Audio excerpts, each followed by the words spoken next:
શું તમે ક્યારેય એવી કલ્પના કરી છે કે 5 વર્ષનું બાળક જેણે જન્મથી ક્યારેય મોંવાટે ભોજનનો કોળિયો પણ ન લીધો હોય? હા, ખેડાની નાની એવી દ્વિજા માટે ભોજનનો સ્વાદ એક સ્વપ્ન હતું, જે અમદાવાદ સિવિલ હોસ્પિટલના ડોક્ટર્સે હકીકત કરી બતાવ્યું છે. દ્વિજા ઇસોફેજિયલ એસ્ટ્રેશિયા નામની દુર્લભ ખામી સાથે જન્મી હતી, જેમાં તેની અન્નનળી જ ન હતી. 5 વર્ષ સુધી તેની જિંદગી માત્ર પાઇપ અને ટ્યુબ વાટે અપાતા ખોરાક પર ટકી હતી. એક શિક્ષક પિતા માટે ખાનગી હોસ્પિટલમાં 5 લાખનો ખર્ચ કરવો અશક્ય હતો અને દ્વિજાનું ઓછું વજન અને બીમારીઓ આ સર્જરીમાં અવરોધ બની રહ્યા હતા. પણ કહેવાય છે ને કે જ્યાં શ્રદ્ધા હોય ત્યાં રસ્તો હોય જ છે. સિવિલના સુપ્રિન્ટેન્ડન્ટ ડોક્ટર રાકેશ જોશી અને તેમની નિષ્ણાત ટીમ દ્વારા ગેસ્ટ્રિક પુલઅપ નામની અત્યંત જટિલ સર્જરી કરવામાં આવી, જેમાં હોજરીને ઉપર ખેંચી નવી અન્નનળી તૈયાર કરવામાં આવી. વર્ષ 2025માં સિવિલ હોસ્પિટલે આવી 3 જટિલ સર્જરી કરી 3 બાળકોના જીવનમાં સ્વાદ ભર્યો છે. જ્યારે દ્વિજાએ 5 વર્ષે પહેલી વખત મોંથી ખોરાક લીધો, ત્યારે તેના માતા પિતાની આંખમાં હરખના આંસુ હતા. આ માત્ર એક ઓપરેશન નથી, પણ એક દીકરીને મળેલી નવી જિંદગી છે.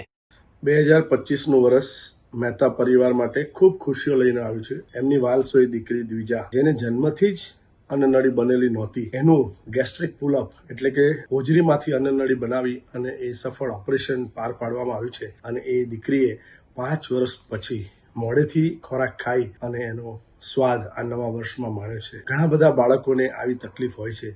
પીડિયાટ્રિક સર્જરી વિભાગમાં આવા કોમ્પ્લેક્સ ઓપરેશન કરવામાં આવે છે અને બિલકુલ નિઃશુલ્ક, 1 પણ રૂપિયાના ખર્ચ વગર આટલી મેજર સર્જરી, જેને કોમ્પ્લેક્સ સુપ્રા મેજર સર્જરી કહીશું, એ ફ્રીમાં કરવામાં આવે છે. અને પીડિયાટ્રિક સર્જરીની ટીમ એના અનુભવ સાથે એનેસ્થેશિયાની ટીમ, જે આ વખતે આ કેસમાં ડૉક્ટર સીમાબેન ગાંધી અને એમની ટીમ જોડાયેલી હતી, એ જ રીતે ડૉક્ટર જયશ્રી રામજી અને અમારી ટીમ મારી સાથે જોડાઈ અને આ કોમ્પ્લેક્સ સર્જરી પાર પાડવામાં આવી છે.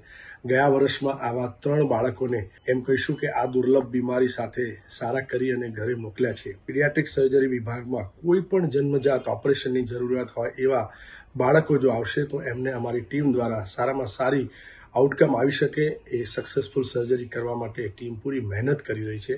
અને આ કિસ્સામાં પણ દ્વિજાના પરિવારજનો ખૂબ ખુશ થઈ અને એમ કહીશું ને કે હર્ષના આંસુ સાથે એ ઘરે લઈ ગયા છે પોતાની વાલસોઈ દીકરીને. આપ સૌને જણાવતા આનંદ થાય છે કે કોઈ પણ બાળકને કોઈ પણ પ્રકારની સર્જરીની જરૂર હોય તો 1200 બેડમાં 3જા માળે બાળ સર્જરી વિભાગ છે, ત્યાં લઈ આવવા. આપના ખિસ્સાને બિલકુલ ભાર પણ નહીં પડે અને કોઈ પણ જાતની મેજર સર્જરી ત્યાં કરી આપવામાં આવશે. સિવિલ હોસ્પિટલના દેવદૂત સમાન ડોક્ટર્સની મહેનતને એક સલામ તો બને જ છે. ત્યારે આ વિડીયોને શેર કરો અને ગર્વ કરો આપણા સરકારી તંત્ર પર, અમદાવાદ સિવિલ હોસ્પિટલ પર. આવા જ અવનવા વિડીયો જોવા માટે ફોલો કરો ઇન સેકન્ડ્સ.